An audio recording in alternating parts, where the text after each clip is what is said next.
convidado de hoje é Renan Santos, do Partido Missão. Renan, nosso tempo começa a contar a partir de agora. Seja muito bem-vindo. Muito obrigado, uma grande oportunidade de estar aqui com vocês, uma honra também, e estou aberto aqui a qualquer tipo de pergunta. Vamos começar falando, obviamente, sobre as suas pretensões enquanto presidente da República, né? Por exemplo, qual seria a primeira medida que você tomaria caso estivesse aí à frente da presidência? Vamos lá, no dia 5 de janeiro de 2027, dia que agora o presidente toma posse no Brasil, graças a Deus, porque antes era de 1º de janeiro, não havia nenhuma autoridade internacional porque estava tudo no Réveillon. Dia 5 de janeiro, o presidente tem que colocar, e é isso que eu farei nesse dia, o Brasil, especialmente nas áreas que estão hoje dominadas pelo crime organizado, em estado de defesa. E o que eu chamo de estado de defesa? É um estado especial proposto pela Constituição brasileira que permite não só ao presidente da República, mas as forças de segurança atuarem de maneira mais enfática no combate ao crime. Por quê? Porque uma das coisas que eu venho falando em todas as viagens pelo Brasil é que a gente precisa retomar as áreas que hoje estão na mão do crime organizado e devolver para o Estado brasileiro. Ou seja, 23 milhões de brasileiros, de acordo com pesquisas e já saiu na imprensa também, vivem sob o comando do crime. E nós precisamos libertá-los. Hoje, sem o estado de defesa, a polícia, por exemplo, não pode entrar numa casa ou num comércio sem um mandado durante uma operação policial. E é lá justamente que se escondem os bandidos, especialmente as lideranças do tráfico. A gente precisa poder entrar, precisa capturar eles e desmontar o aparato do crime. Essa operação também não ficaria só circunscrita a bairros e favelas. A gente atuaria no Porto de Santos, inclusive há suspeitas do Porto de Paranaguá de atuação do PCC, um porto que fica aqui no Paraná. Porto de Pecém, por exemplo, lá no Ceará, ele está sendo alvo de uma tentativa de tomada agora do Comando Vermelho. Então, colocar áreas especiais dentro de um estado de defesa é a primeira ação para a gente retomar o território brasileiro.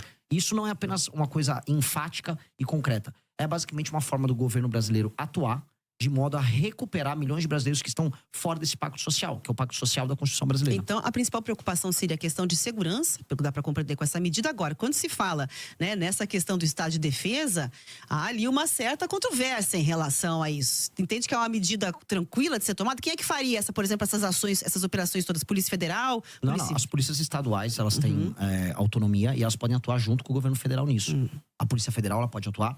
Forças Armadas podem atuar apenas de maneira auxiliar. Elas não têm nem experiência de combate.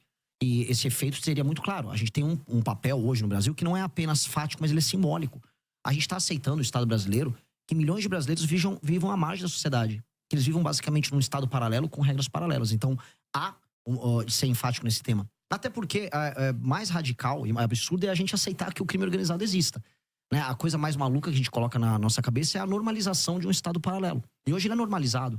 Hoje você anda, por exemplo, pelo Ceará, como eu andei, tem cidades inteiras e bairros inteiros. Santa Quitéria é uma cidade tomada pelo Comando Vermelho, bairros inteiros de Fortaleza. Lá tá ali, você vê, o cara picha no muro. Essa área você pode entrar, essa área você não pode entrar. Essa área você pode fazer comércio, essa área não pode. A gente aceitou isso. Ao naturalizar isso, a gente naturalizou o absurdo. Mas depende do desejo do presidente da República, pura e simplesmente, essa definição, como você traz? Primeiro, depende do desejo da população em votar num presidente que tem essa agenda. Então, ela tem que ser majoritária na sociedade civil. Então, ao invés de eu ficar jogando platitudes, vir aqui e falar, não, eu quero lutar pelo povo. Eu não vou fazer platitude. Eu estou falando, olha, é uma eleição plebiscitária. Se você quiser um combate enfático ao crime organizado, você vai votar no número do meu partido, 14. Se você não quiser, tá tudo bem. Você pode votar 22 no Flávio, você pode votar 13 no Lula. Votem quem quiser. Para mim é uma questão plebiscitária. Por isso que eu tenho que ser muito honesto. Eu vou propor primeiro, como proposta, já para a sociedade civil. E todo mundo vai saber que essa é a primeira coisa que eu farei.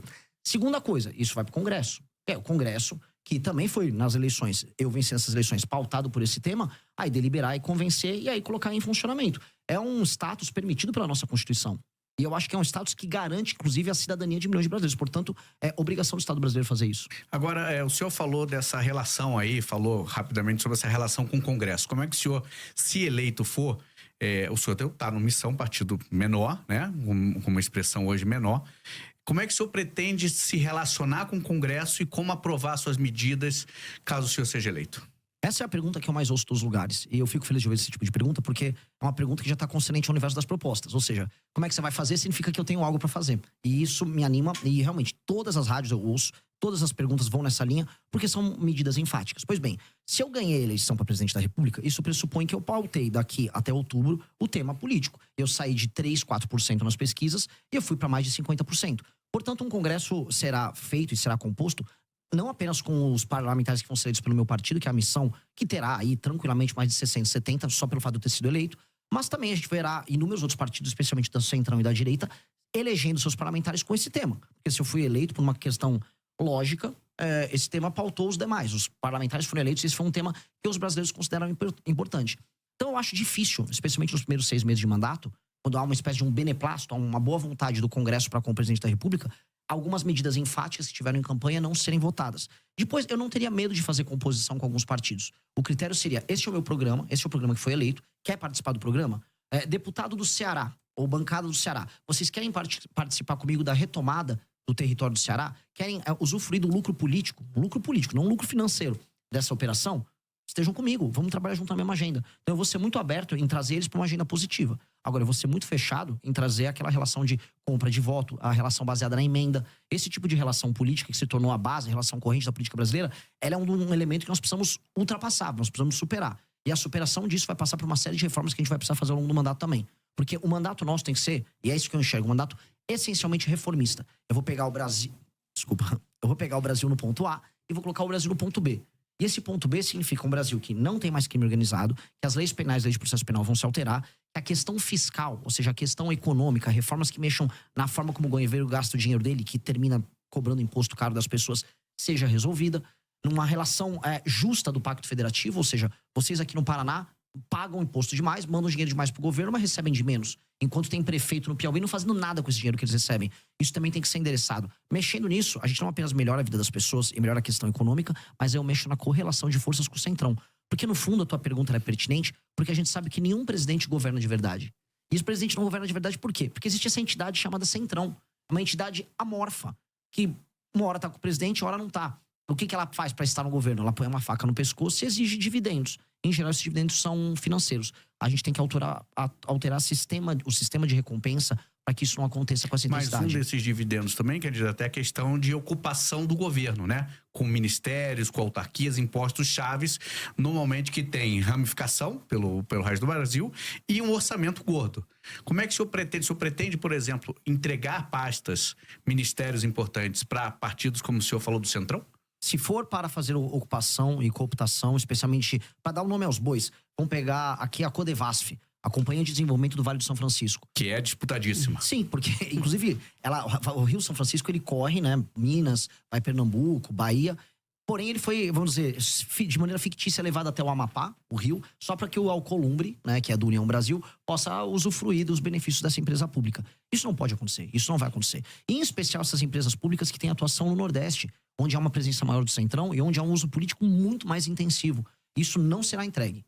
Essas empresas públicas não podem ser entregues, porque hoje elas são, vamos dizer, um vetor central de corrupção. Eu volto a falar, não tenho problema nenhum em trazer figuras corretas e sérias de outros partidos para participar do nosso governo. Porque esta é, infelizmente, a natureza do nosso modelo. Fazer um governo que tenha coalizão é normal em todas as democracias. Agora, fazer um governo baseado em cooptação, como eles estão acostumados, não. Eu não vou fazer baseado em cooptação. E eu creio que é possível fazer isso. Eu creio que é possível você obter dividendos políticos, ou seja, um lucro político, ou seja, através das vitórias políticas de um governo, e não obter dividendos financeiros, que é o que esses caras querem. E a gente tem que, aí, o cara quer obter dividendo financeiro, eu vou atuar junto com a Polícia Federal para todo mundo que estiver desviando emenda.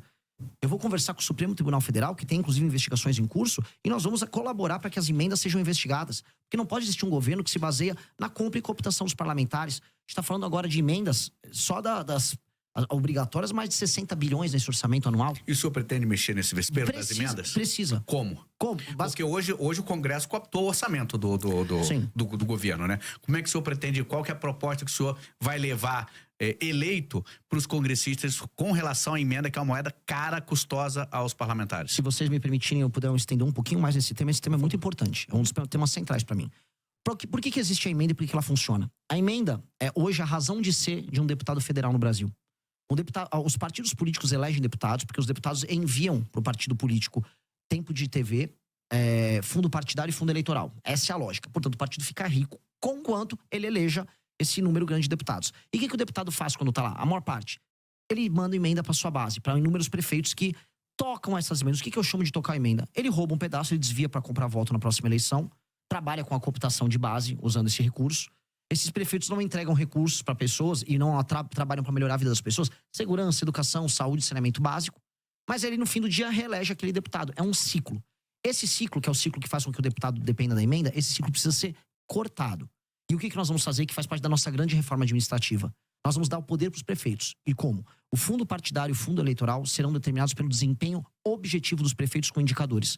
E quais são esses indicadores? Melhoria, por exemplo, numa cobertura de saneamento básico. Um município que tem 10% de saneamento básico foi para 20%, ou seja, fez linha de esgoto, tal, começou a atender essa área, ele ganha um ponto. Melhorou o desempenho no SAEB do município, ele ganha mais 2 ou 3 pontos. Ele soma esses pontos, pondera pelo tamanho da cidade, aí o partido recebe o fundo partidário, o fundo eleitoral de maneira equilibrada, dada a proporção no município. E, se ele cumpre isso, também ele está autorizado a receber emendas. A emenda só vai para o prefeito que entrega. O prefeito que não entrega, não tem emenda. E o que acontece? Isso acaba com a necessidade e a energia que o deputado federal tem em mandar emenda para o lugar que não funciona para desviar esse dinheiro. Então, nós podemos muito bem transformar a emenda num sistema de incentivo a bons prefeitos. E aí eu empodero o prefeito, que é quem precisa ser empoderado, e eu tiro o poder do deputado nesse sentido. E aqui você tem uma tensão, essa tensão já existe. A frente dos prefeitos e a turma dos deputados vivem em conflito. E aí eu empodero o poder executivo, que é quem entrega as coisas para as pessoas nos municípios, e eu tiro esse jogo absurdo que tem na mão dos deputados federais, que é um problema. E hoje ainda mais um elemento. O STF está indo para cima das lideranças partidárias que estão usando a emenda do orçamento secreto para comprar voto, para fazer desvio, estão ficando multimilionários. Há uma tensão ali, e essa tensão faz com que as principais lideranças do Centrão hoje estejam com muito medo. Eu vou pegar um governo em que esses caras vão estar com medo. Então aí é o momento da gente negociar. É o momento de baixa deles. Eu já ia perguntar 2 questões sobre isso para entrar na conversa. Primeiro, como é que vai combinar com os russos? Como é que vai combinar aí para não ter, né, digamos assim, uma devolutiva? A gente já viu como é que fica a questão de um governo que não tem viabilidade dentro do Congresso para gerir. E segundo, toda a emenda parlamentar é ruim? Nem toda emenda parlamentar é ruim. A emenda que é obrigatória e que ela é cumprida de maneira transparente, ela pode entregar um papel. Agora, a emenda do orçamento secreto, ela é ruim. A emenda do orçamento secreto, assim, nada que precisa necessariamente ser secreto vai ser bom. Tanto que as entregas do orçamento secreto são sempre meio secretas também. O cara nunca divulga exatamente. E aí você vai procurar, você encontra empresas de familiares de parlamentares, empresas de familiares dos prefeitos. Empresas fantasmas. E empresas fantasmas de toda sorte. Mas não há um risco, por exemplo, dessa questão da governabilidade, o Congresso dar uma resposta em relação a isso? Porque até agora não mostraram interesse nenhum, tanto na transparência quanto na questão de abrir mão dessas emendas. Ao contrário, só aumentam. Mas aí você vai precisar de um presidente da República que não tenha rabo preso com ninguém, que tenha força e capital político, e que vai gastar o seu capital político fazendo essa medida, que é uma medida não de governo, é uma medida de Estado. Essa é uma medida que altera o Brasil. Eu vou te dar um exemplo simples. Houve um presidente da República que já atendeu, vamos dizer, que já atacou o interesse do Centrão uma vez, de uma maneira muito clara, que colocava prefeito do Centrão na cadeia. Foi o Fernando Henrique Cardoso passando a lei de responsabilidade fiscal. Ora, o Fernando Henrique Cardoso conseguiu isso nos anos 90. Nós podemos conseguir isso também. Ou seja, se eu ganho a eleição presidencial e eu vou pra cima do enfrentamento ao crime organizado, a gente pode ver que tanto que o Bukele, o próprio Milei teve um pouco desse efeito, você ganha popularidade, você ganha capital político. A questão é, o que o presidente da República faz com o capital político que ele acumula? Alguns ficam, não, vou manter o tempo todo, que eu tenho que pensar na próxima eleição de prefeito. Se eu acumular esse capital político de popularidade e de respeitabilidade, eu vou gastar ele todo fazendo uma reforma que altera a dinâmica da política do Brasil. Porque isso vai impactar na qualidade das prefeituras, para a vida das pessoas nas cidades serem melhores, e vai mexer no sistema político para que o Centrão perca parte desse poder. Isso precisa ser feito. E eu vou ter apoio de inúmeros partidos. Veja, mesmo alguns partidos do Centrão vão preferir o meu modelo. Nem todo mundo no Centrão quer operar com esse modelo. Prefere um modelo, por exemplo, mais municipalista. Eu tenho certeza que se eu conversar com o Kassab, que é do PSD, ele vai preferir esse modelo. Então não é todo o Centrão que quer viver disso. Isso aqui é um modelo que o baixo clero do Congresso adotou, que é a forma que permite que um deputado, em geral, semi-analfabeto, burro, pouco comprometido com o funcionamento da cidade dele, desvie grana, põe um dinheiro no bolso e se reeleja com a compra de voto. Ou seja, o Brasil está sendo tomado por parlamentares e administrado por parlamentares absolutamente corruptos. São eles que não deixam o Brasil andar. E são eles que a gente vai combater. Então, mesmo dentro do parlamento, há quem seja contra. E nos prefeitos da sociedade civil, isso é facilmente, vamos dizer, isso é fácil de explicar e eu vou conseguir convencer. E eu vou gastar meu capital político com isso. Agora, candidato, o senhor falou e citou o presidente de El Salvador, o Bukele. O que o senhor vê nele? Ou o que o senhor se inspira? Qual que seria a sua proposta para a segurança fazendo esse paralelo com El Salvador que o senhor citou? O que eu gosto muito dele foi o fato de ele ter sido muito enfático no enfrentamento ao crime organizado e ter entendido que território de uma nação é o território de uma nação. Não existe espaço paralelo, não existe território paralelo. O Bukele, ele fez isso, ele pegou uma das nações que eram mais inseguras das Américas e transformou naquela que é hoje, em termos estatísticos, falando de homicídio, a nação mais segura das Américas. Mas há também denúncias de abusos lá, né? Bom, antes havia muito mais denúncias de abuso, simplesmente porque as pessoas morriam em um número muito, muito maior. Agora, o Estado fez isso com a aprovação das pessoas e com a aprovação do Congresso. Erros e falhas, um eventual erro policial, sempre haverá.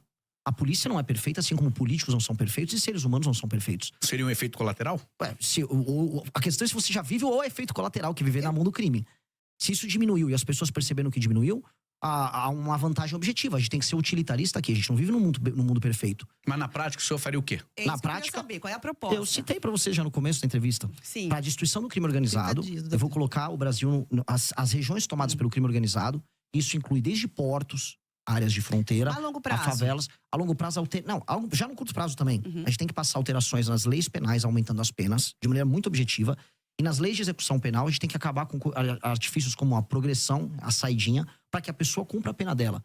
Porque o que a gente precisa fazer é alterar o sistema de incentivos que nós temos para que o bandido continue cometendo crime. O que está demonstrado? É quase aquele princípio Pareto. Poucos bandidos cometem a maior parte dos crimes. Eles são sempre reincidentes. A gente tem que combater a reincidência. Então, se a gente aumenta a pena muito e evita a progressão, aquela pessoa que comete um crime, ela na prática ela vai ficar mais tempo na cadeia e ela, antes de tudo, vai ter medo de cometer esse crime para não passar a vida inteira dela lá. E o reincidente, que é o maior problemático, bom, esse aí só sendo muito idiota em continuar cometendo crime. Haverá sempre um reincidente idiota, porque as pessoas, por vezes, são idiotas, cometem crimes baseados em impulso, e esse cara vai ter que ser parado. Então, a polícia tem que ter meios de ação, as leis têm que evitar a progressão, e com base nisso a gente vai conseguir reduzir muito, não apenas o número de homicídios, porque a gente tem números de guerra de homicídios no Brasil. O Brasil tem 22 mortos a cada 100 mil habitantes. A Ucrânia vive de 4 a 5 a cada 100 mil habitantes, em guerra. A gente tem que jogar o Brasil no mínimo para 4 a 5, pra gente ficar no status de guerra na Ucrânia. E o número de assaltos e roubos tem que cair vertiginosamente. Outra coisa, existe muita violência contra a mulher, e isso está demonstrado. Não só violência em casa, uma violência na rua. Foi entendida a mulher como uma pessoa que tá num status mais frágil para receber um homem que vai botar uma arma, ela entrega as coisas. Os crimes de natureza sexual estão aumentando com relação às mulheres, e a sociedade está ficando escandalizada com isso. É uma sensação de segurança geral. Então, isso precisa ser dado de volta para as pessoas. Nominalmente, a gente tem o direito de ir e vir. Agora, eu duvido que minha irmã sinta que ela tem o direito de ir e vir na sociedade brasileira. O direito de ir e vir de uma mulher brasileira, ele é mitigado, ele é reduzido. O direito de vir uma pessoa que só quer andar com o celular dela no meio da rua e trabalhar, porque isso aqui é um instrumento de trabalho e não um objeto de luxo, também tá dirimido. Então, eu tenho que dar à pessoa de volta os direitos fundamentais. Isso é um direito e garantia fundamental. E, em grande medida, é isso que o Bukele ele garantiu para as pessoas de El Salvador. Por que ele teve uma votação tão alta? De maneira muito clara. Porque as pessoas sentiram que elas recuperaram direitos fundamentais. O direito de ir e vir faz parte do princípio da liberdade. A liberdade de vir, a liberdade de expressão. E ela foi entregue para essas pessoas. E isso, para as pessoas dão um valor muito grande. Então, o brasileiro precisa ser devolvido o seu direito de ir e vir. Agora, como é que o senhor pretende, por exemplo, combater o feminicídio que o senhor está citando aí, que tem uma natureza de crime de dentro de casa, da pessoa próxima, de um marido, de um ex-marido, de um namorado? Como combater esse crime? É só aumentar a pena? O aumento de pena ele tem um efeito cascata sobre praticamente todos os crimes, tirando alguns crimes que são cometidos por pessoas que agem de maneira doentia e irracional. Mas o senhor pretende aumentar? Você precisa ter, lógico, mas todas as penas do Brasil concernentes à violência, elas precisam ser aumentadas. E mais, todos os reincidentes, porque em geral, o homem que bate na mulher em casa, ele faz isso de maneira reincidente. Ele cria um sistema abusivo de relação com ela. E, em geral, quando você pega o passado dele, também costuma ter essas relações abusivas com as mulheres anteriores. Então, se esse cara tiver passagens pela polícia, por ser um reincidente, por ter tomado uma condenação antes, aí a situação dele piora bastante. É lei e ordem. E aí a gente pode trazer, por exemplo, sistemas de fiscalização. Hoje, São Paulo, é uma coisa que a gente tem que trazer para o Brasil inteiro. Existe um sistema de câmeras, né? O Sampa... Smart Sampa, desculpa. Ainda bem que você lembrou, ótimo. O Smart Sampa, ele reconhece o rosto das pessoas. Você reconhecer o rosto de um marido agressor que recebeu denúncias e você poder abordar ele com a polícia na rua, facilita isso. Infelizmente, agora o Brasil tem que tomar um banho de lei e ordem. E esse é um elemento que eu preciso que as pessoas que estão nos vendo entendam. Primeiro começa com lei e ordem. Você não institui uma disciplina que vira cultura apenas educando. Primeiro você tem que ter uma norma, a norma vem com uma sanção. Isso se transforma em disciplina, e depois a disciplina vira cultura. Um tipo de um exemplo que não tem a ver com violência, mas tem a ver com cultura. Há uma cidade que eu visitei no Rio Grande do Norte chamada Acari. Lá durante o Império, você veio um decreto lá na prefeitura de Acari e avisou, olha, se você não varrer e não cuidar, não deixar limpa a fachada da sua casa, você vai tomar uma multa. Tô falando do século XIX, período imperial. As pessoas tinham medo da multa, aquilo se tornou um costume, do costume virou uma cultura, do cultura virou orgulho. A cidade é um brinco até hoje. Singapura era assim, uma cidade de pescadores destruída, um local muito pobre com brigas étnicas entre religiões diferentes e matrizes étnicas diferentes. Veio uma liderança, essa liderança estabeleceu lei e ordem de maneira muito intensa. Da lei e ordem veio a cultura, e da cultura veio uma grande nação. A gente vai ter que começar, a meu ver, com lei e ordem. Precisa ser com lei e ordem. Candidato, seguinte, está se aproximando aqui dos 10 minutos finais. Eu quero falar sobre economia, acho que é um tema importantíssimo de ouvir o que você pensa, o que o senhor pensa aí para a economia na presidência do país. Vamos lá. O Brasil é um país que ele é extremamente injusto para com quem trabalha e produz. Se você tá nos ouvindo agora e tá indo pro trabalho, tá rodando de Uber, tá fazendo uma entrega, tá em casa produzindo alguma coisa pra mandar pra fora, muita dona de casa faz isso. Você entende que você trabalha, você fica uma parte pequena do fruto do seu trabalho. E mais, você se sente injustiçado porque você vê uma massa cada vez maior de pessoas que recebem benefícios e você fala, poxa, às vezes eu sou pobre, tô ganhando pouco, uma pessoa tá recebendo um benefício sem merecer. Ou um juiz tá ganhando um penduricário gigantesco, tirando 200 mil reais por mês. Ou eu vejo uma grande empresa recebendo benefício fiscal e aí acaba nem entregando o serviço. Você fala assim, pô, o que tá acontecendo? Eu estou sendo um otário. E sim, se a gente olhar na letra fria da lei, o brasileiro comum que trabalha e produz é um otário. E isso tem que ser invertido. A nação brasileira tem que ser amiga de quem trabalha e produz. E isso tem que ser alterado urgentemente. Isso funciona desde o Pacto Federativo, que pune estados que trabalham e produzem, que pagam mais impostos, tá? Até o cidadão pequeno, que é um entregador. As pessoas mais pobres pagam mais impostos. E onde eu vou começar?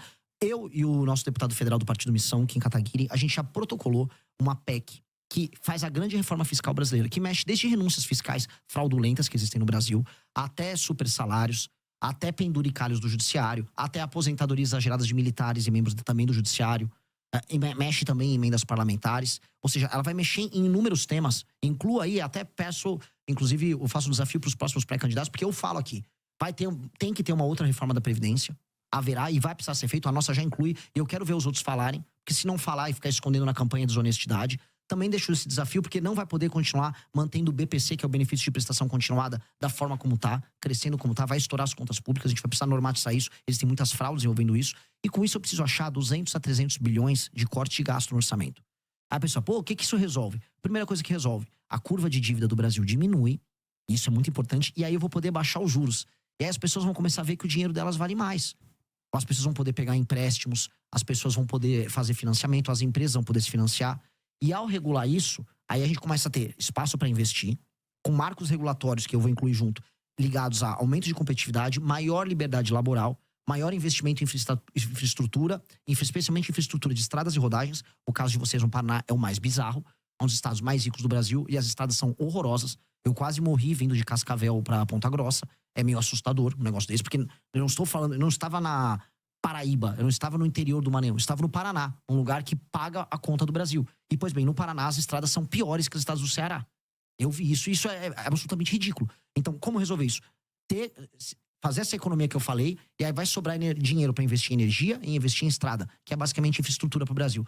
Com essa infraestrutura aumentada, o custo do Brasil diminui. O dinheiro diminui, o custo do dinheiro, porque eu vou ter baixado os juros. E com base nisso, a economia brasileira passa a ficar bem mais competitiva. Especialmente nesses setores agora, eu olho aqui Centro-Sul, onde a gente mora, eu sou de São Paulo, vocês são aqui do Paraná, não precisa de grandes projetos governamentais. O governo pode atuar em uma ou outra área. Aqui a gente pode trazer data center para o Paraná por conta de Itaipu, não seria um problema. Agora, lá no Nordeste, que é uma região que está muito empobrecida, a boa parte das pessoas vivem de auxílios, aí o governo vai ter que atuar, fazer zonas econômicas especiais voltadas para exportação, especialmente produtos industrializados, fazer como o Vietnã fez, a Índia fez, e a gente vai ter que olhar para lá, porque resolver o Nordeste, eu falo aqui para os paranaenses, eu resolver a questão da população do Nordeste trabalhar, significa menor migração para cá, menor pressão nos serviços públicos que vocês têm aqui, maior qualidade de vida e felicidade para as pessoas que vivem lá. Eu vi aquelas pessoas, são pessoas trabalhadoras no Nordeste, eu conversei com elas, elas querem o emprego delas lá. O cara não quer ter que sair do Maranhão para vir trabalhar em Curitiba, ou trabalhar em Florianópolis, ou trabalhar em Goiás, longe da família dele, comendo uma comida diferente, às vezes morando numa favela. Ele quer ter o trabalho lá, e dá para ter o trabalho lá. Então nós vamos trabalhar fortemente, parceria com a agricultura brasileira, parceria com empresas públicas como a Embrapa, para fazer a construção de um complexo no Nordeste. Agora, o senhor citou aqui rapidamente reforma do Código Penal, reforma da Previdência, reforma administrativa, reforma política, reforma até na questão eleitoral de fundo partidário. E a do Judiciário, o senhor acha que é necessário o senhor candidato eleito? O que o senhor faria? Os privilégios do Judiciário, tô falando, assim, vamos começar pelos privilégios dos penduricários. Essa reforma nossa já endereça. Ela já tá lá, a gente vai ter que mexer nesses privilégios, porque eles são ilegais. A gente vai ter que atestar a ilegalidade e cortar a ilegalidade. É que, né, quem vigia o vigilante, né? O vigilante é o judiciário e ele não quer ser vigiado por ninguém, porque ele mesmo faz os próprios privilégios. Nós vamos ter que usar o Poder Executivo com um projeto bem claro para coibir isso, acabar os penduricários. Agora, quando eu vou falar de outro tipo de abuso, o abuso do STF, do Supremo Tribunal Federal, aí eu preciso ser muito claro. A gente vai precisar tomar medidas que alterem a dinâmica atual. Por exemplo, a gente tem que acabar com essa farra das decisões monocráticas. 83% das decisões são monocráticas. Outra farra que tem que acabar é a farra dos escritórios de advocacia ligados a ministro do Supremo. Mas isso não vai competir, por exemplo, vai ficar, desculpa, até a competência do Congresso? Vai ser feito pela presidência? Mas o presidente, junto com a sua bancada, podem fazer isso. O governo federal pode atuar junto com o Congresso para projetos que podem ser de iniciativa tanto do Congresso quanto da presidência da República. E aí, o presidente da República tem que botar sua força política nesse projeto. Sua força de convencimento. Outra força de convencimento que ele precisa ter. Nós precisamos ter um foro, o tal do foro privilegiado que hoje é o STF, deixou de ser uma ferramenta da democracia. Pra galera entender, ele foi desenhado lá no final da ditadura, pro começo da redemocratização, como um instrumento que protegeria os deputados de uma perseguição que eles poderiam ter de juízes nos seus estados. Dá até pra entender a necessidade do foro especial. Só que hoje ele é um instrumento que o STF tem o Senado, que é justamente quem pode fiscalizá-lo, na mão. Então a gente vai fazer diferente. Vamos criar um foro especial, um foro pequeno, sem contratar ninguém. Você seleciona via sorteio desembargadores, randomicamente dos estados, eles ficam 2 meses no mandato e eles julgam as ações oriundas do mandato dos parlamentares. Rotativo e um magistrado não pode julgar um parlamentar do seu próprio estado. Simples, retira do STF essa prerrogativa. Também a gente tem que fazer uma coisa no STF que é um absurdo. A gente tem que inserir uma coisa que tem nos Estados Unidos, que é o filtro de acesso. Ou seja, hoje todo mundo pode entrar com uma ação, uma DIN lá no STF, todo partido político, sindicatos, associações com presença nacional. Isso tem que ser cortado. Só ações de natureza constitucional podem parar lá e ser aceitas lá. Hoje no Brasil, o STF toca 8 mil ações, enquanto a Suprema Corte Americana só 50. Isso tem que ser alterado. A gente está chegando ao fim da entrevista, mas preciso perguntar da composição do seu ministério, se haverá redução. De forma bastante breve, já tem nomes para os ministérios. Faria que tipo de reforma falando, então, na questão ministerial? Haverá redução de ministérios, especialmente porque hoje o ministério é um instrumento de cooptação e de proteção jurídica. Você ganha, vamos dizer, foro especial sendo o ministro da República. Hi, my name is Liam Neeson. You know, it's hard to explain. Haverá redução de proteção jurídica. Você ganha, vamos dizer, foro especial sendo o ministro da República. Haverá redução, mas isso não é, eu preciso falar, isso na maior parte dos casos é uma medida que tomam para fazer marketing. Tipo, olha, reduzir, veja como estou economizando. Você não está economizando muita coisa, mas você sinaliza que você vai ter uma administração mais racional. Uma coisa que eu vou fazer que economiza bastante em termos de máquina pública é inserir machine learning e inteligência artificial em boa parte do serviço público, especialmente na parte da saúde, instituindo o prontuário único. São medidas que racionalizam o gasto e melhoram muito a eficiência. Então isso vai ter um efeito muito legal, muito positivo. E aí, falando em termos de corte de gasto, para trazer um tema até jogar de provocação para os demais pré-candidatos, especialmente os da direita, quero saber quais são as empresas que eles vão privatizar. A gente está falando de maneira clara, os Correios precisam ser privatizados, tá? E empresas públicas que não apenas são deficitárias, mas que não apresentam resultado prático para o Brasil, nenhum ganho para o Brasil, elas precisam ser privatizadas ou encerradas, que hoje elas viraram instrumentos de cooptação. O senhor, pelo que eu entendi, deu aqui umas estocadas na esquerda, na direita, mas o senhor, para chegar à presidência, possivelmente vai ter que passar por um segundo turno. Aceita apoio de quem vier, da esquerda, da direita? Rejeita algum? Como é que vai ser seu posicionamento? Eu rejeito apoio de pessoas que sejam corruptas, até porque hoje no Brasil a coisa mais comum é você receber apoio. Mas a gente tem corrupção dos dois lados. Não, mas eu não estou fazendo distinção de lado. Até porque os escândalos de corrupção no Brasil, especialmente do Master, não tem lado. Tá todo mundo ali. Pois é. Por isso que eu tô muito tranquilo. Eu não tenho nada a ver com isso. E hoje a coisa mais comum é você nem precisar pedir apoio. Hoje os corruptores, eles batem na tua porta pra te comprar. Então eu vou ser muito cuidadoso nisso. Apoio político, quando sincero e honesto, não se rejeita. Independente de cor partidária. Depende de cor. Agora eu sei assim, a esquerda nunca vai me apoiar. E se ela vier me apoiar, eu tenho que desconfiar do que eu tô fazendo, que eventualmente eu tô fazendo alguma coisa de errado. Dito isso, apoio sincero de pessoas honestas é bem-vindo. Nós precisamos criar uma aliança em todo o Brasil para tornar o Brasil um lugar melhor. E vai ser difícil. Tudo que eu falei aqui é necessário e nada que eu falei aqui é radical. São coisas normais que nós precisamos fazer para tornar o nosso país um lugar melhor. Só que o normal que eu falei aqui, ele se torna difícil porque nós somos um país em que tudo é difícil. Eu estou disposto a colocar minha vida nisso. Eu vou dedicar os melhores anos da minha vida para me tornar o Brasil um país sério. E eu vou fazer isso com ou sem apoio das pessoas, donas da máquina partidária brasileira.